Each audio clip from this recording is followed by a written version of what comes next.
Hello, everybody. This is EJ Schultz, news editor at Ad Age, and welcome to our latest edition of Purpose Marketing Hits and Misses Live here on LinkedIn. Joining me is our regular guest, Thomas Kolster, founder and creative director of Copenhagen-based Goodvertising Agency, which advises companies and organizations on how to turn environmental, societal, and health risks into market opportunities. Welcome, Thomas. Hello, EJ. Happy holidays. Good to see you. Speaking of the holidays, it's not only the holiday season, it's the best of and worst of season. Of course, on Ad Age, we have been running lots of stories looking at back at the year in our annual year in review package. But for today, we're going to focus on your specialty, which is purpose marketing. And for those who have watched us before, we're going to kind of keep with the similar format, but instead of looking at the last month or two, we're going to go back and look at the whole calendar year. And you and your team, Thomas, collected 3 of the best and 3 of the worst purpose marketing campaigns of the year. Loyal viewers might remember some of these that we've talked about on previous episodes, but we're going to kind of take a look at them again and try to tease out some broader insights overall on purpose marketing and kind of hopefully leave our viewers with some bigger lessons on like do's and don'ts when it comes to purpose marketing. So let's get started. Yeah, let's do it. You ready? So first up, and again, I want to welcome our viewers to please comment and interact with us as we go. It makes for a better experience for all of us. So please don't be shy. So first up is an ad for European energy company Vattenfall. It stars Samuel L. Jackson. The effort from DDB Nord promotes the company's wind energy by having the actor pitch seaweed grown at wind farms. Let's take a look.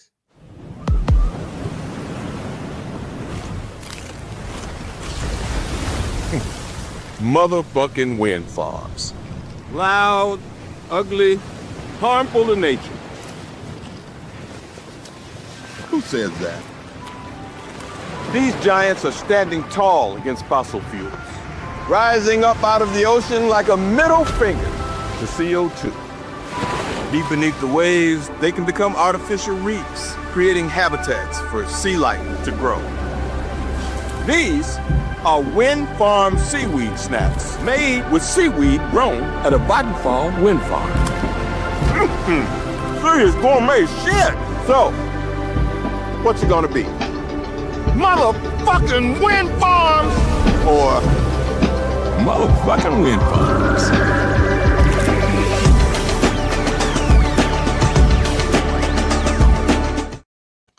So as I'm watching this one again, I think there's 2 things that stand out to me. There's the use of a A-list celebrity actor, Samuel L. Jackson, and then there's a little bit of a gimmick here, right, in terms of trying to package and sell a product to raise awareness. We talked about the details of this earlier in the year, but I want to let's talk about those 2 points here and why, because those 2 things don't always work, right? Celebrities don't always convey a great purpose marketing message. So let's start there with celebrities. Why do you think this one worked? Yeah, absolutely. And I'm overall just curious to hear what people think about this little quite unconventional ad. I mean, celebrities is not an easy one. And I think especially in the climate purpose space, I do think we see a lot of the regulars showing up.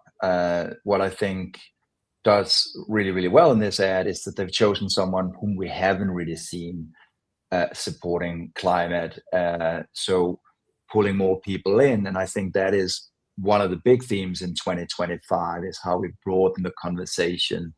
I think it has been this sort of little niche talking club around purpose. And I think the success of both in terms of selling products and getting more people to choose renewable energy, I think we need to choose new faces. So in this case, absolutely, they get it right. In other cases, I will say celebrities doesn't always do the job, because in so many cases, I think it was good old David Ogilvy who said that people might remember the face, they might not remember the brand. So I think that's a little warning when you choose celebrities in purpose marketing campaigns.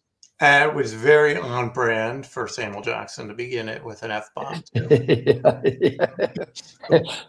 Exactly, and such a nice opening. I think also we're in a category that's quite conventional when we talk about energy ads. This one sort of gets you out of the chair immediately. So well done.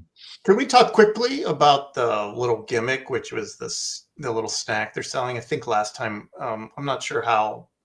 I presume they were actually selling this, but those things don't always work, right? Because they're a little bit transparent. Do you want to comment more generally on like why that can be used and how it can be used successfully? I think we have seen a lot unfortunately in the space that's become more gimmicky than anything else, and it's a bit of a shame sometimes. I mean, years ago, for those of you who are sort of well acquainted with this space, might remember this Volvo little spray you could spray on yourself so the cars could kind of see you in the darkness. And all in all, an amazing product idea, but when it doesn't really hit the shelves in too many stores, it does seem a little bit short-sighted. So for me, I think what hits it home here is, in fact, that it's not really the main idea in this ad for me. It is really the honesty about the challenge in terms of kind of changing people's perceptions, inviting more people into the conversation, and being a little bit tongue-in-cheek about it. That being said, I do think they actually did launch it in the Swedish market. Again, reminding our viewers, like if you have any examples of celebrities poorly used or well used in purpose marketing, go ahead and throw them in the comments. We can definitely come back to this later on in the show, but let's move on for now. Next up comes from Corona in an outdoor campaign from Leo, Peru, bought time on a bunch of billboards in Lima to show the sunset live. Let's take a watch. Every summer evening, something magical happens in the sky. A fleeting moment, a gift from nature, a moment to breathe, to disconnect. But just as it arrives, the city hits its breaking point.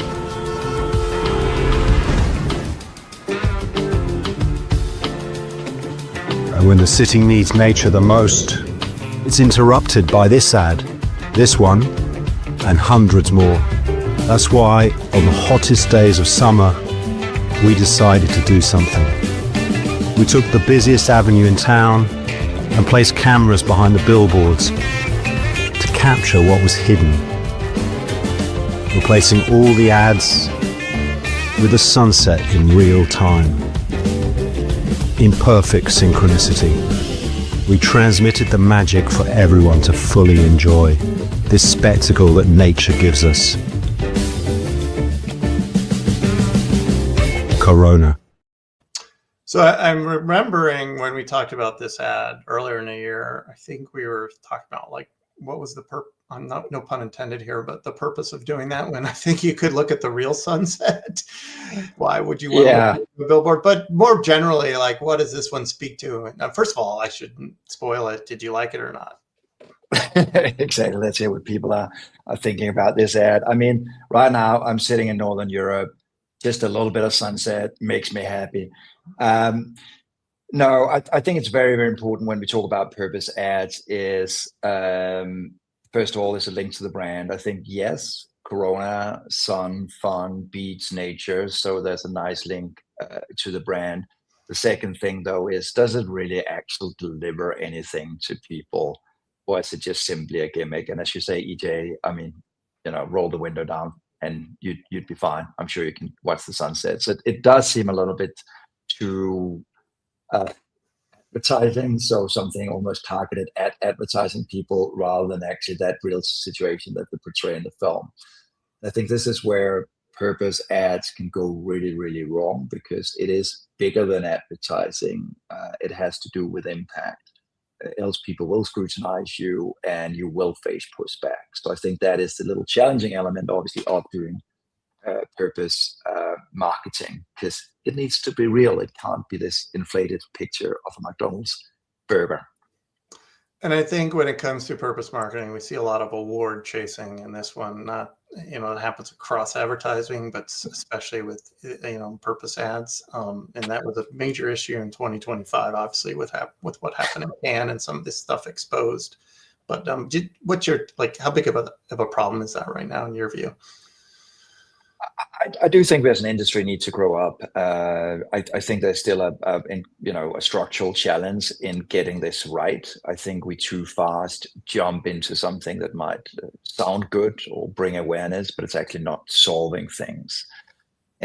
So for me, that is the most important thing, is to not just look at the awareness and if people start talking about it, but did it change values? Did we cut down on emission? What do we actually want to achieve with this piece of advertising? So I think that's always a good way of looking at it. And so, for example, for the Vattenfall thing, does that pull in new people that are curious about maybe thinking about renewable energy and give Samuel L. Jackson a mother F chance? Probably, because it's not your usual type of energy ad. And so I think those are some of the premises that we need to be looking at when we evaluate this stuff. And obviously, this space is not at a standstill. It's constantly evolving, as we see with societal change, politics, etc. All right, next up is an automotive ad, which there's no shortage of sort of purpose-driven EV ads. This one comes from the European auto brand Skoda that used gossipy neighbors to promote electric vehicles. Let's watch the ad from Leo, UK.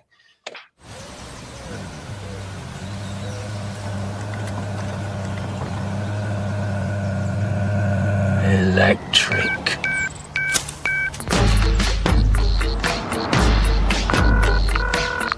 He thinks they're part of a cult. I bet they bought the car with crypto. Probably got a podcast About kale.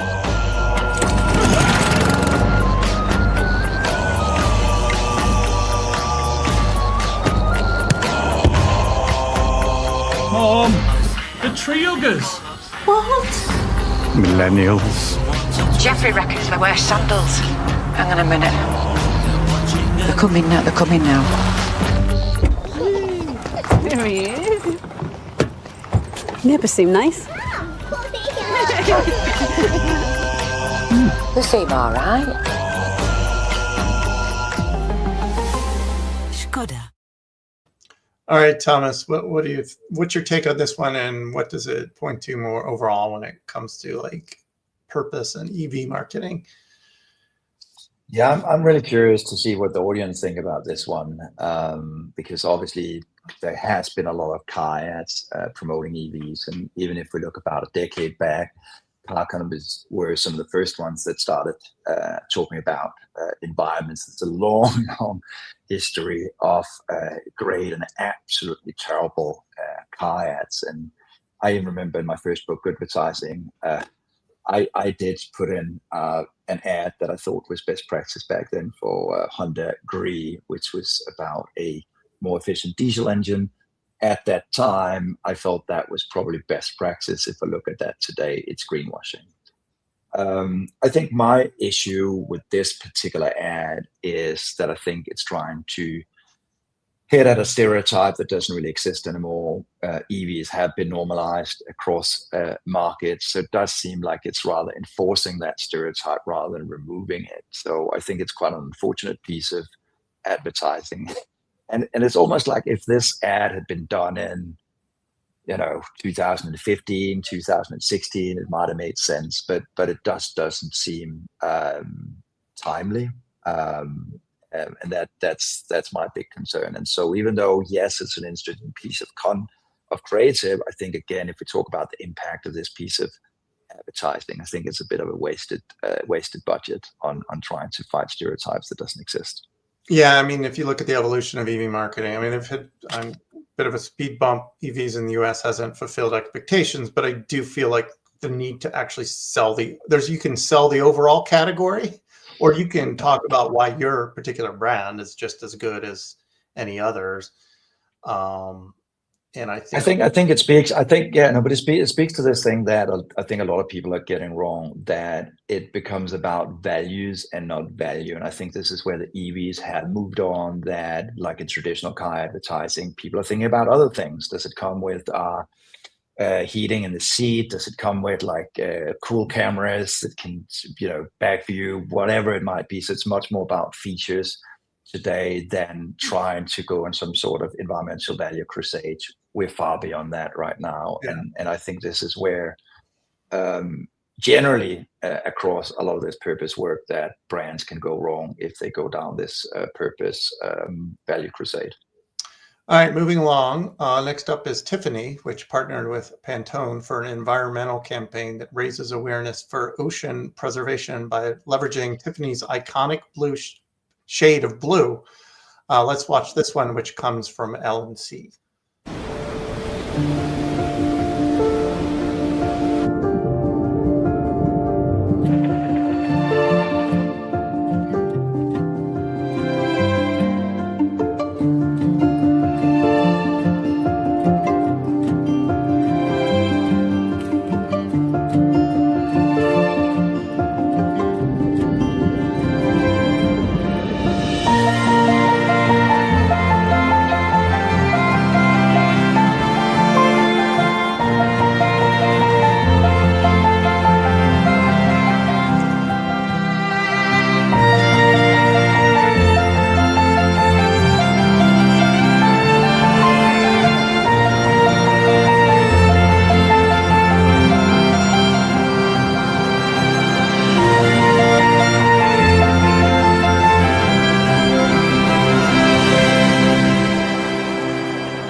All right, Thomas, I remember you liking this one the first time we watched it earlier this year, but what does it speak to overall when it comes to purpose marketing?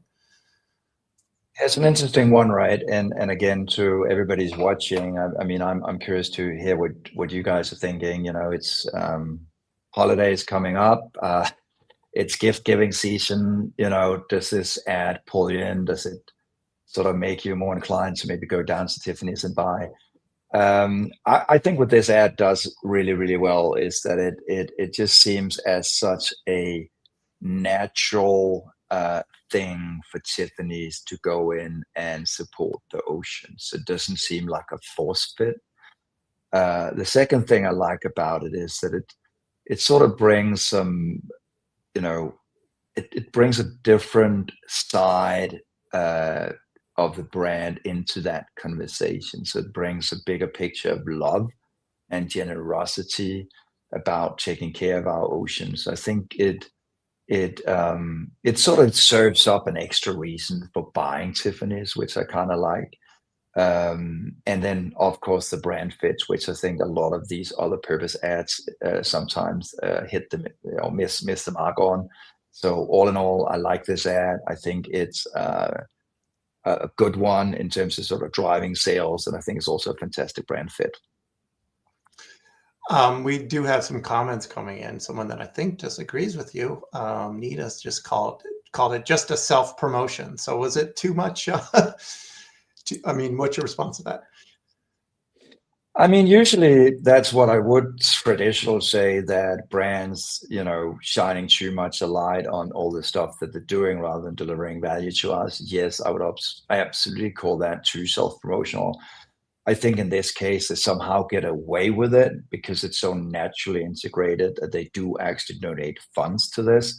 You could obviously say, could they have done more in terms of empowering us, for example, to do something for the oceans? Possibly.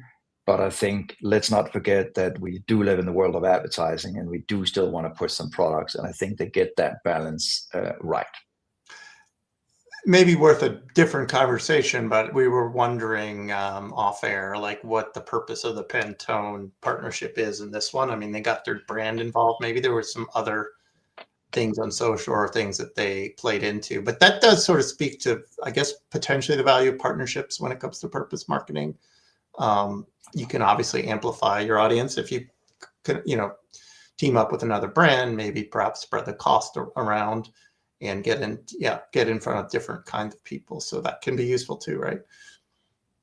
I think it's something that we've touched upon a lot, and we might see that in one of that later ads here today. But this idea about partnerships, what are the natural partnerships that you can activate to reach new people? I think with Pantone, what's their role in this?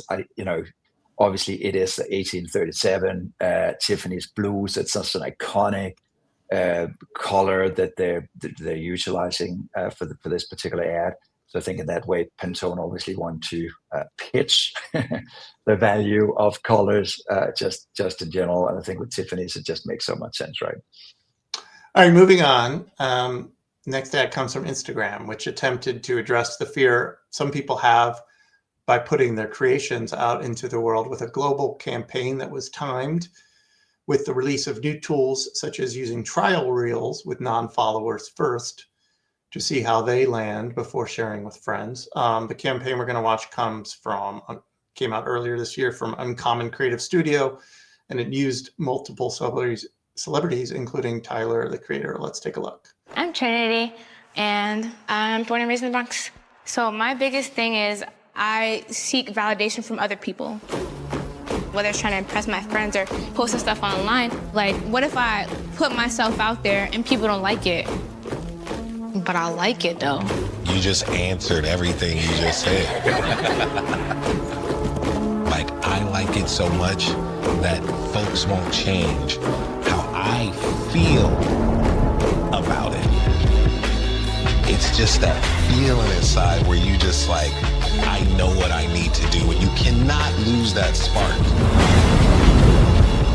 But I feel like in real life, it's hard to really not care what people think, You have to be the trailblazer. You have to be the one to go west for the goal. But also leaving a bit of grace in there for yourself to mess up. You gotta be okay with looking crazy. Always put you first. Because at the end of the day, when you in the room by yourself, do you like it? I post on my story, I be rewatching my story like, I hit that. And you never know who's looking. You never know who is looking.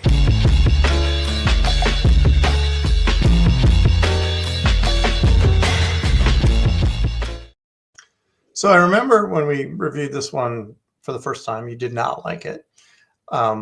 Rather than sort of rehashing all that, here's what I want to challenge you with, Thomas, today is it possible for social media companies to do purpose marketing right now, given the issues around generally social media and society? Because I think if I remember, that's kind of what your complaint was with this one.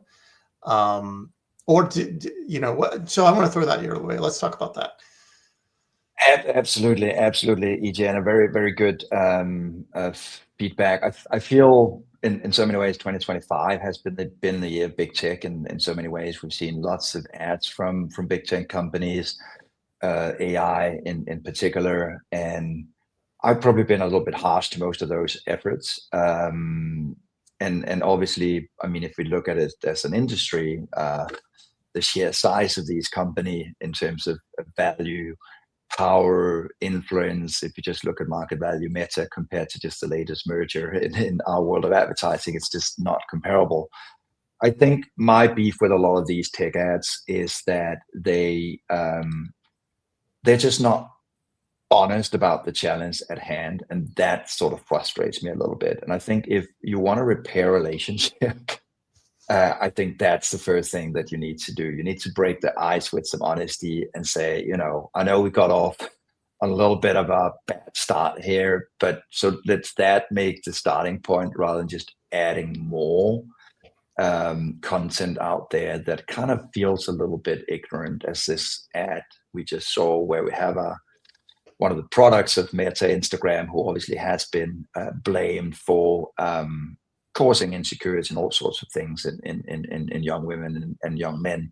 So it seems a bit tone deaf to do this type of ad. So I think big tech definitely has a major job to do. Can advertising drive this? Yes, absolutely. I think it's the approach that they take in this case, because we all use social media on a daily basis, probably way too much still.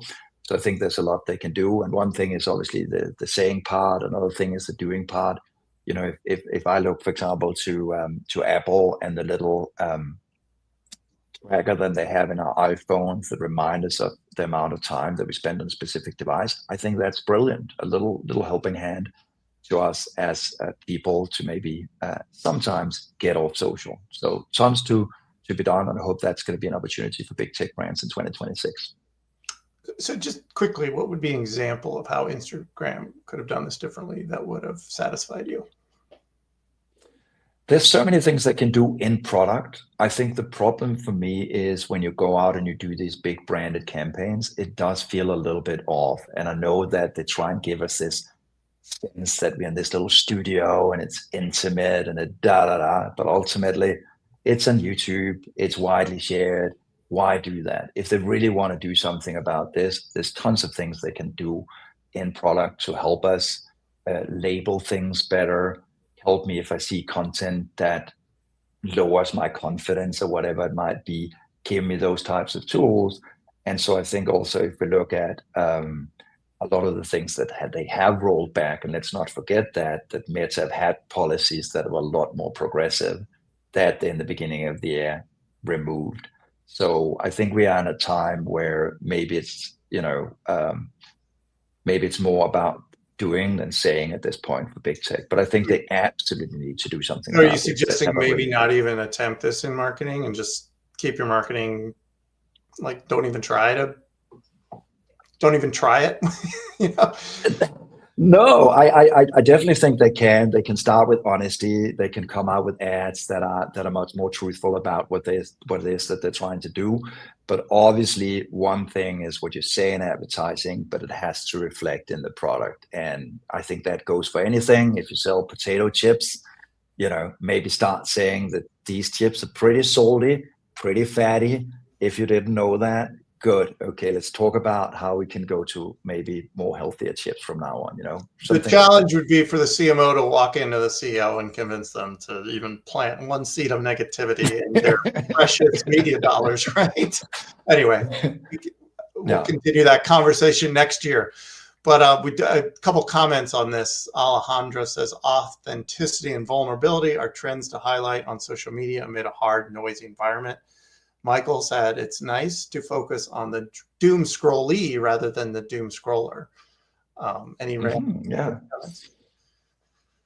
Yeah, good point. And I love Alejandro's point about authenticity and vulnerability. And, it's interesting that's sort of what they indirectly are telling in that little ad, and they're just sharing other people's vulnerability.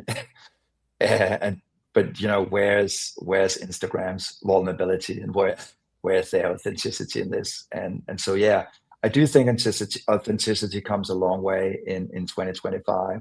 I think we've all been sort of forced into each other's corners, and so some of the best purpose work, in 2025, and I think going into 2026, is probably bringing people together again. I mean, we need brands who doesn't polarize us, who doesn't try and pitch us against each other like we saw with the Skoda one.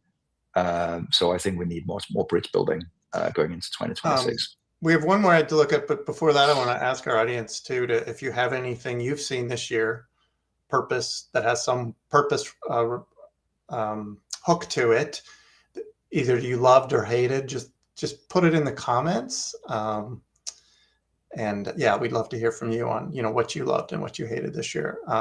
But before that, especially in big tech, right? I would love to see somebody solve this. Any big tech ads that you just absolutely love, share that in the comments. We did, I think, talk about the ChatGPT ad, that big campaign that came out earlier, and Anthropic, I think, also did something too. So that whole AI marketing is something interesting. I'm sure we'll see a lot more of it next year too. But before we go, let's look at our final campaign from the agency Art Plan, which highlights a solution for how Chile's Atacama Desert has become a dumping ground for discarded fashion items. Chile is the home to one of South America's largest duty-free ports, which has encouraged brands to import and then export clothes to the site. But some of it ends up discarded in the desert. That's a very short version of a much more nuanced story that I encourage anyone to go Google because it's pretty fascinating. But let's take a look at the ad.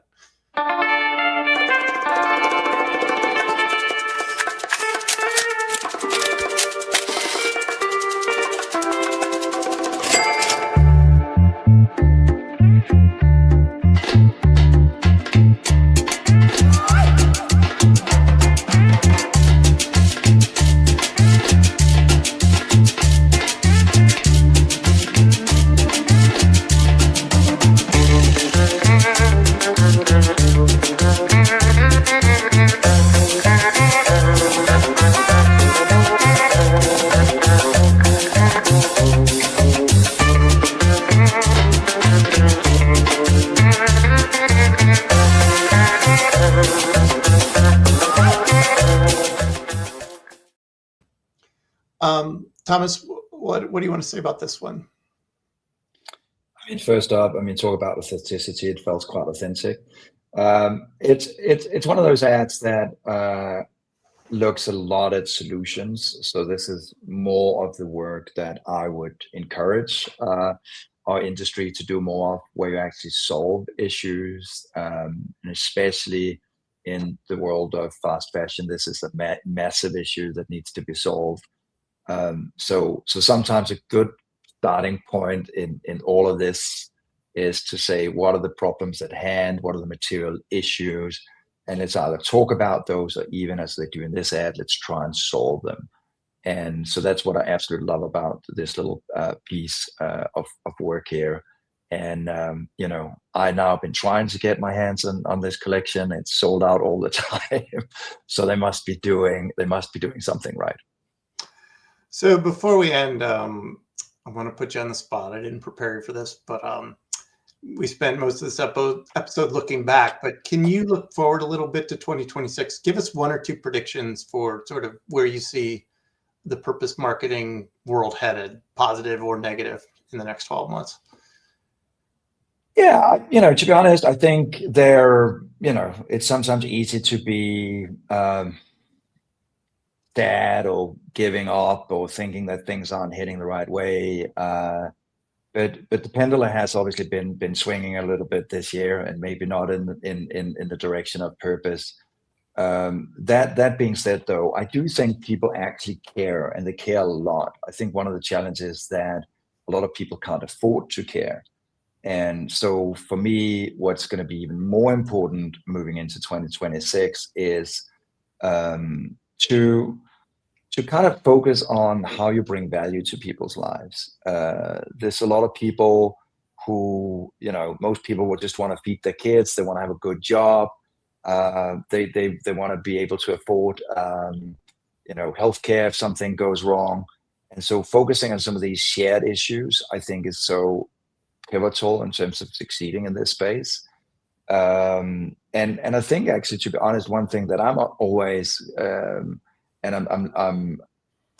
I think is a good reminder to ourselves is that we actually do have much more in common than we think. And so for brands going into 26, I think it's focusing on those types of things instead of trying to up the heat or do something like that. And the other thing, though, is that I think there is still a massive opportunity for purpose advertising, because one of the things, and obviously there's regional differences to this, but it does seem like, especially in the US, there has been less ads this year that I think we've seen in some of the other years that we've been doing this show. There's been less great work this year. So I think for brands, there's a massive opportunity here to go out and show to people that you care. Because I think for me, the whole idea about purpose advertising is sometimes to ask yourself, if my brand is not around, is there anything that people will actually be missing in their lives? And I think this is where purpose comes into play. If I have a brand that inspires me to do better cooking, or if somebody vibed my my Spotify playlist, I would be absolutely angry because I wouldn't get those great recommendations. I wouldn't be a better music listener. So I think that is one of the key things. But I think to get there, I think we need to be much better to talk together as marketeers and sustainability people. So like bridging that gap between actual solutions and advertising. And I think we've seen that play out across some of these ads that we've seen here today. I do want to extend our time a little because we did have some more comments come in from some of the stuff we looked at. Let's talk about Instagram for a second from Aiden, who says, I agree with some of what Thomas is saying, especially when looked at through the lens of a relationship. But what I did like was the message to create anyway, to create for yourself and to shift the focus from doing for likes and doing for self. So that's a good point, right? Aaron, completely agree. And I think this maybe is the toughest thing sometimes about some of this purpose ads, that yes, we can absolutely agree with the message. And I think we've seen ads along the year where we agree with the message. I think the really important thing is to find that magnifying glass and then look beneath the message, look underneath the hood of what is being said and scrutinize the companies. Definitely one of the things we will be seeing more of in 2026 is that sort of naked brand, because today we have so many tools available with a little prompt on chat. We'd already know a lot more about what that brand actually is doing on some of these issues. So it's going to be much, much harder for advertisers to get away with saying things, but not delivering on them. We did have one person who suggested, who pointed to something that we didn't talk about that was a good ad, purpose ad this year. Kwame pointed to a Wikipedia ad that said, quote, "The future of knowledge is yours to protect." We don't have time to watch that, but I'm gonna Google that after this to take a look. So if anyone wants to see some good examples, that's one suggestion. Then someone actually disagreeing with you on Corona. Muhammad said it didn't feel loud or over-designed, just calm, relaxed, and very Corona. So there you go, Thomas. Good, yeah. Another person disagreeing with you on Skoda, who said it was a funny concept. And we don't see too many here in Detroit, EVs or charging stations. And then the last one, just talking about when we were talking about Pantone, this person, Patrick, said Pantone is overdone at this point, and it seems more like they're wanting to own a color rather than support a cause. They had a little bit of a controversial pick of their color of the year this year. We don't have to get into that conversation. I'm sure many of you are aware of that. They chose a color white, which comes with all sorts of baggage. We had a couple more here. Leon said, do you think food companies will struggle to make engaging ads with the I think this is the HFSS regulations that are being put in place in the UK?